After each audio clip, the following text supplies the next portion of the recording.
Et ça fait local, ça. C'est le vôtre? Non, le mien, c'est plutôt celui qui est derrière, là. Je suis André Fauché, cofondateur de l'Académie du Sourire. Je vais tout vous dire sur l'Académie du Sourire, mais pas que.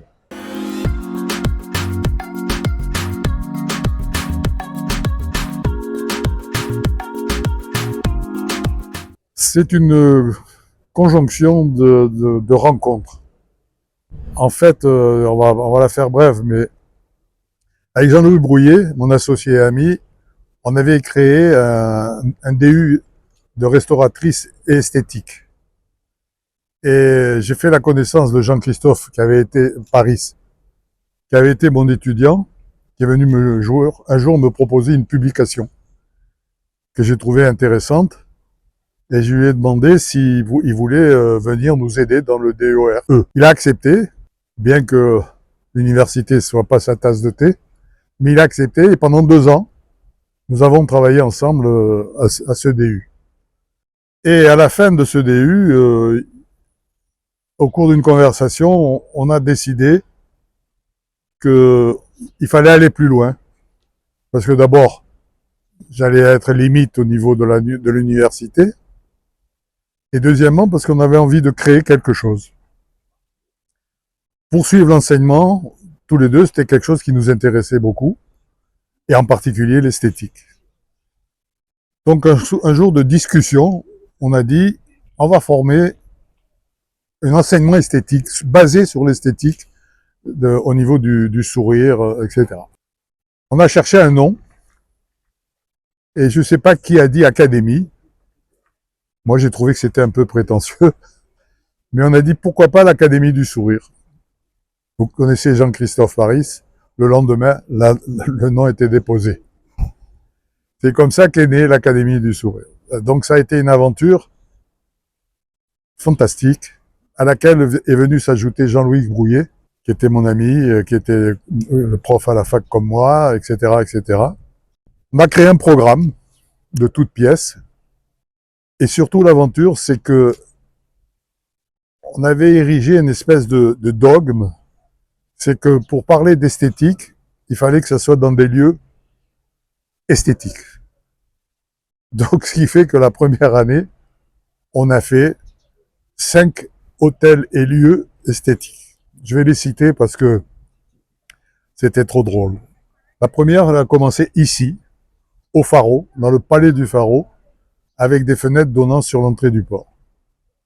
La deuxième a été l'hôtel d'Aix, je ne sais plus son nom, mais qui était un hôtel 4 étoiles avec des jardins exceptionnels.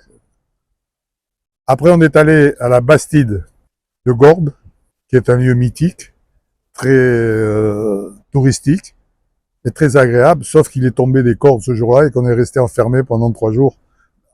Ensuite, on est allé à la Bastide au-dessus de Salon, qui est un relais datant du Moyen-Âge. Et enfin, on a fini sur l'île de Porquerolles. Donc, chaque fois, ça a été une aventure incroyable, parce qu'il fallait amener tout le matériel, je dis bien tout le matériel, qu'il fallait installer les caméras, qu'il fallait installer la sono, qu'il fallait installer les projecteurs, dans des lieux qui n'étaient pas du tout faits pour ça. Donc je vous dis pas la somme d'angoisse que nous avons traversée, mais ça a été extrêmement excitant. Et puis après, on a trouvé un lieu où on était à l'abri, et puis après, Jean-Christophe, qui est un entrepreneur, a construit l'Académie du Sourire, où nous étions chez nous. Voilà, résumé très brièvement, l'aventure de l'Académie du Sourire.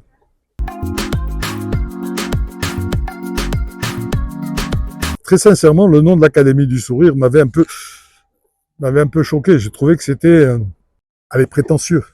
Et puis après, il s'est imposé d'une façon tout à fait naturelle, et tout le monde trouvait que c'était très très bien. Alors je ne sais pas si c'est Jean-Christophe, si c'est moi qui ai prononcé le nom Académie, on va dire que c'est tous les deux, mais c'est lui qui l'a déposé immédiatement. Parce qu'on avait une entité, et ça vient de notre activité à la faculté. On avait à l'époque une faculté dentaire qui était, alors je ne vais pas nous jeter des fleurs, mais qui était, je crois, parmi les meilleures de France. Et on n'avait rien à envier aux facultés parisiennes, aux facultés ailleurs. Juste pour l'anecdote, nous avons introduit le collage en France. Jean-Louis, Gilles Couby et moi. Nous étions la première faculté en France à enseigner le collage en dentisterie restauratrice. Donc c'est vous dire qu'on avait un très bon niveau, hein. Tant pis si on me juge un peu orgueilleux, mais on avait un très bon niveau et on voyait pas pourquoi on allait faire quelque chose ailleurs. Et que la Provence, ma foi, c'était quand même un lieu trouvé, avec des lieux infiniment agréables à voir, un climat qui nous convenait, et surtout une somme de connaissances universitaires qui nous permettait d'avoir une position pour l'enseigner. Voilà. C'est pour ça qu'on est resté dans notre berceau.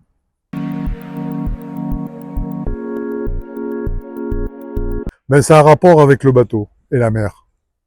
Pendant des années, j'ai eu mon bateau qui était amarré dans le Vieux-Port.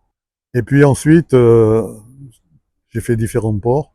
Et le bateau me permet de m'évader complètement, d'être en communion. Ben, je ne vais pas la faire grandiose, hein, mais en communion avec la mer. Je sors souvent seul et je peux rester à regarder la mer pendant des heures parce que je trouve que c'est quelque chose de fantastique. Pouvoir côtoyer la mer, c'est fantastique. Voilà. À Marseille même, oui, j'ai des lieux, c'est pas secret, mais j'ai des lieux qui sont en rapport. Par exemple, un bar où je prends mon café quasi tous les matins sur la corniche, des restaurants qui donnent sur la mer. En général, des lieux qui ont un rapport avec la mer. Ah oui, c'est vrai. Alors là, c'est une aventure qui a été extraordinaire. Extraordinaire. On a décidé de faire des sessions dans des villes en dehors de Marseille, mais des sessions ponctuelles, c'est-à-dire qui duraient 2 jours et demi peut-être maximum, avec un succès qui a été constant. Là encore, je voudrais pas être trop vantard, mais des succès constants. Pour vous donner un ordre d'idée, on a fait une session à La Rochelle, qui est une ville qui m'a marqué, parce qu'elle a une histoire, elle a un décorum, on a fait 130 personnes qui sont venues suivre le cours pendant 3 jours. On a fait à Lyon, pourtant Lyon, une ville universitaire, on a fait à Lyon, on a eu 80 ou 100 personnes, je sais plus. Brest, où malgré un temps horrible, on a fait le plein dans l'amphithéâtre où il y avait peut-être 200 personnes, etc., etc. Et on a connu comme ça des gens qui sont venus nous voir, qui sont venus nous écouter, qui nous ont posé des questions sur un programme qui était à base de communication ne dépassant pas 25-30 minutes. Donc certains sujets étaient effleurés, d'autres sujets un peu plus approfondis. Et on a connu des endroits vraiment très sympas. Rennes, par exemple, Reims, avec les à côté que ça peut supposer, c'est-à-dire les restaurants, et le contact avec des gens qui n'avaient rien à voir, avec l'enseignement. Nous avons, je dis pas je, parce que nous avons été très gâtés par les rencontres. Vraiment. On a rencontré des gens passionnés, qui se plaignaient d'être un peu abandonnés par l'élite, je mets des guillemets, de la capitale. Vous voyez ce que je veux dire? Je veux pas en dire plus parce qu'on va dire que j'ai un anti-parisianisme, donc il faut pas exagérer. Et nous avons rencontré des gens extrêmement intéressants qui nous ont rendu visite, qui se sont inscrits, avec qui on a établi des liens. Je pense que cette académie m'a permis de faire une passerelle entre la fin de mon activité universitaire et ma retraite, entre guillemets. Ça m'a permis de conserver un enseignement auquel j'ai dédié toute ma vie parce que j'ai eu la chance de pouvoir rentrer dans une période où on pouvait être praticien libéral et en même temps prof à la fac. Ce qui m'a apporté énormément de choses puisque je pouvais appliquer dans mon exercice professionnel ce que j'apprenais dans mon exercice universitaire. Pour moi, ça a été une façon d'exister extraordinaire. Et je le dois aussi en grande partie à l'académie qui a su, je dirais, magnifier cette notion d'enseignement, cette connaissance. On a toujours à apprendre. Hein. Quand on côtoie des gens qui sont venus pour apprendre, ben, il faut savoir qu'on apprend aussi d'eux. Et cette notion est très importante parce que la connaissance, elle ne doit pas venir d'en haut vers le bas, c'est pas vrai. La connaissance, elle profite à tout le monde et c'est un échange. Et dans les rencontres qu'on a faites grâce à l'académie, on a eu des échanges qui nous ont apporté quelque chose. En tout cas, moi personnellement, qui m'ont apporté des choses, c'est vrai.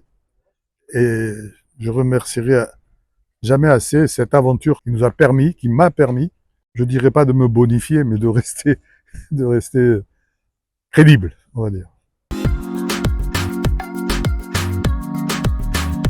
Oh ben oui, je peux vous dire, par exemple, quand on est allé à Salon de Provence, dans cet hôtel qui était le relais en haut, là, qui domine la base aérienne de Salon de Provence, avec des pièces datées du Moyen-Âge, il a fallu trouver des prises électriques, par exemple. Et on s'est trouvé, il n'y avait pas de prise électrique.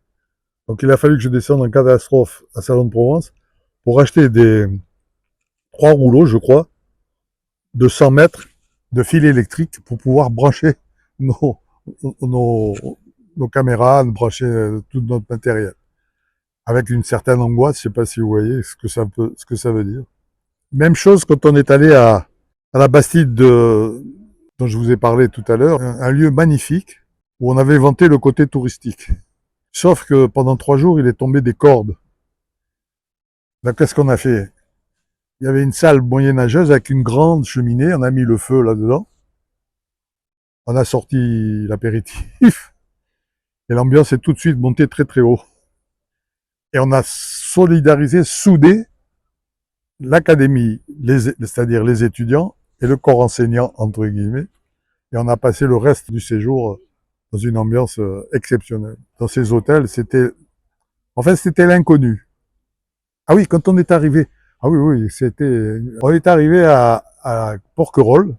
Jean-Christophe avait un énorme combi Mercedes, là, qui était bourré jusqu'à la gueule de matériel.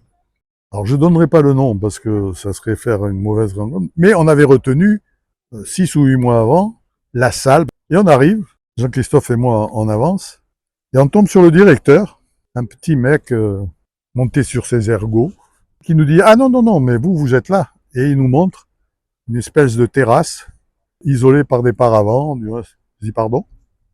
Il me dit « Ah oui, oui, vous êtes là ». Christophe et moi, on l'a amené dans un coin, il a dit « Alors voilà, si on n'a pas l'amphithéâtre… » Non, parce que c'est réservé, il y a des gens qui y sont. J'ai dit « Si on n'a pas l'amphithéâtre dans la demi-heure qui suit, vous savez, on est Marseillais, nous, hein, on vous met le feu. » Mais vous me menacez? Je dis « Non, vous ne menacez pas, vous préviens. » Donc j'attends. Nous attendons. Du coup, une demi-heure après, il est venu nous dire « La salle est prête, vous pouvez y aller. » Voilà, c'est des anecdotes qui vous font rire, qui me font rire a posteriori, mais qui sur le moment, vous met un stress pas possible, parce que à l'époque, c'était 24 étudiants qui arrivaient, de Belgique par exemple, de Suisse, et on n'avait pas le lieu pour les recevoir. Je sais pas si vous imaginez, ils avaient pris le bateau pour venir à Porquerolles. Bon, voilà quoi. Ça s'est bien passé.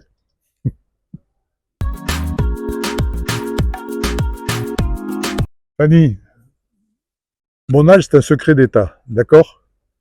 Donc, on va pas en parler.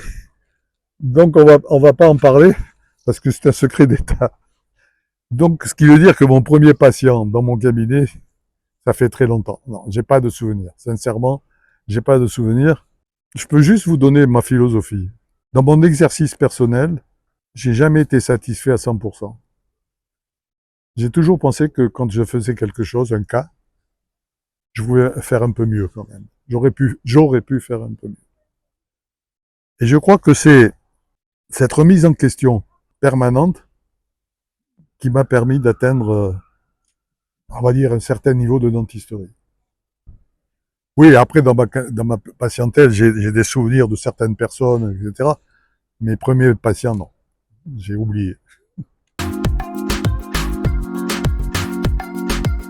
Très bonne question, Fanny. Très, très bonne question. J'ai découvert, j'ai d'abord été praticien, puisque j'ai commencé ma carrière universitaire comme aide de clinique et assistant pour certains nombre d'années. Et j'ai découvert que être formateur, c'est fantastique. Parce que on amène quelque chose et on se rend compte en amenant quelque chose ce qu'on pouvait apporter dans l'amélioration de l'individu qui est en face de nous. Mais d'un autre côté, on se rend compte que ce qu'on apporte, c'est pas totalement la vérité. Il y a des choses qu'on n'aborde pas et qu'on devrait aborder. Et c'est passionnant. Vraiment, c'est passionnant. Respecter les étudiants, respecter la matière qu'on enseigne et surtout respecter l'application de ce qu'on enseigne dans son exercice professionnel. Donc il y a un échange entre ce qu'on enseigne et ce qu'on pratique. Et je pense que on ne peut être crédible que ce qu'on pratique et ce qu'on enseigne. S'il n'y a pas cette harmonie entre la pratique et l'enseignement, on n'est pas crédible. Ça veut dire que, par exemple, en clinique universitaire, devant un cas où l'étudiant patine, n'a pas exactement la solution, on lui dit, ben écoute, laisse-moi ta place et je vais te montrer ce qu'il faudrait faire. Et être capable de faire ce geste en démonstration, ben ça assoit votre crédibilité quand même. Hein. J'ai jamais été, enfin du moins j'espère, j'ai jamais été un enseignant qui dit ah il faut faire comme ça. Je leur dis oui il faut faire comme ça, mais je vais te montrer comment il faut faire. Je crois que j'ai vraiment cette philosophie, je crois que je l'ai vraiment appliquée parce que je rencontre beaucoup d'anciens étudiants qui sont ravis de me revoir. Donc ça veut dire que le message est passé quoi. Et j'ai gardé des bons rapports avec beaucoup d'étudiants. Voilà. Donc ça m'a enrichi cette carrière d'enseignant. Alors au niveau des formateurs, je leur dirais d'aborder l'enseignement avec beaucoup d'humilité et de ne pas croire qu'on détient la vérité et d'avoir une approche humble avec les étudiants. Il faut savoir que actuellement, avec les données numériques qu'on peut trouver sur le net, qu'on peut trouver partout, il faut savoir qu'un étudiant, s'il recherche, il peut savoir plus de choses que ce que toi, enseignant, tu sais. Donc il faut avoir toujours cette idée en tête que ce qu'on amène, c'est une pratique des recherches qui ont lieu dans le monde entier. En fait, l'enseignant est là pour apprendre aux étudiants à utiliser ce qui a été découvert par d'autres. Quand j'étais plus jeune et que j'ai rencontré beaucoup de mes confrères, je trouvais qu'ils avaient tous inventé la dentisterie. Ça me choquait un peu, cette espèce de présence, de prétention, alors qu'il y a tellement de choses qu'on ne savait pas et qu'il fallait apprendre. Donc ça, au niveau des formateurs de la nouvelle génération, je leur dirais, faites attention. Sur le net, vous avez beaucoup plus de choses que ce que vous savez. Donc quand vous avez fait une affirmation en face de vos étudiants, vérifiez que ce que vous dites, c'est ce qu'on va vous aller retrouver dans la bibliographie. Donc cette approche humble, je vais dire, ça devrait être la façon de conduire des formateurs. Après, je ne veux pas non plus être le type qui donne la bonne parole. Hein. J'ai des défauts comme tout le monde, j'ai fait des erreurs comme tout le monde, en tant qu'enseignant et en tant que praticien. Donc il faut se remettre en question quand même de temps en temps. Et aux étudiants, je leur dirais d'être curieux. De jamais penser que ce qu'on leur a donné à la faculté, ça suffit. C'est pas vrai, ça suffit pas. Je leur demande proposerai de suivre des stages de formation au moins 2 ou 3 fois dans l'année pour se tenir, pour voir ce qui se fait.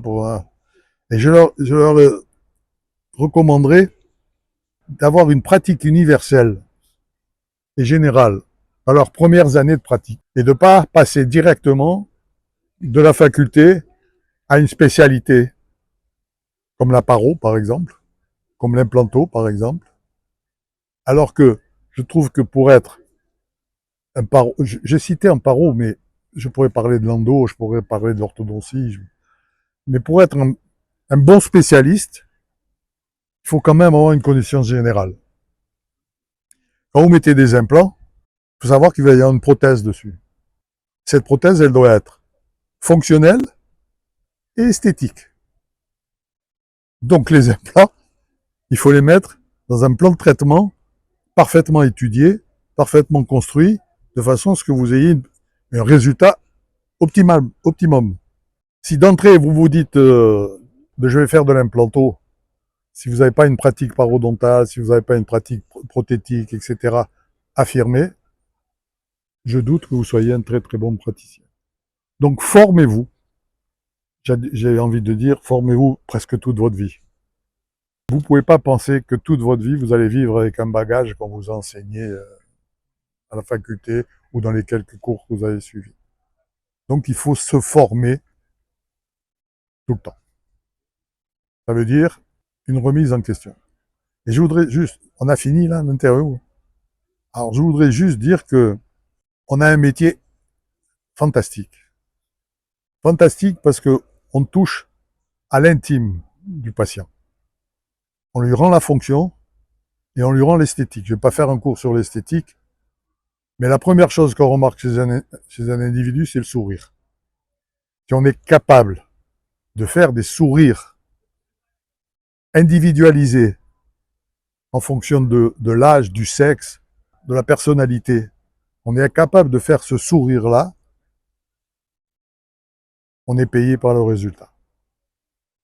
Donc, se former, aborder les cas avec humilité, mais en ayant des connaissances pour avoir des très bons résultats. C'est ça que je souhaite aux praticiens. Ça fait un peu vieux con quand même, ce que je vous dis là. Mais bon, j'ai quand même une certaine expérience. Et ma foi, ils en feront ce qu'ils voudront, hein. Mais c'est ce que je pense profondément. Bah, écoutez, merci beaucoup pour cet échange, très instructif.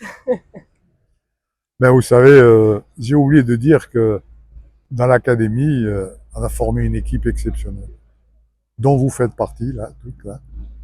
Parce que l'académie, c'est beau.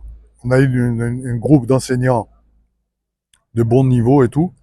Mais toute l'infrastructure et tout ce qu'il y avait autour, avec les secrétaires, les assistantes, etc., ça n'aurait pas pu exister si elles n'avaient pas été là. Donc je dois dire merci aussi à ces gens, ces personnes dont vous faites partie, qui nous ont aidés, poussés, entourés.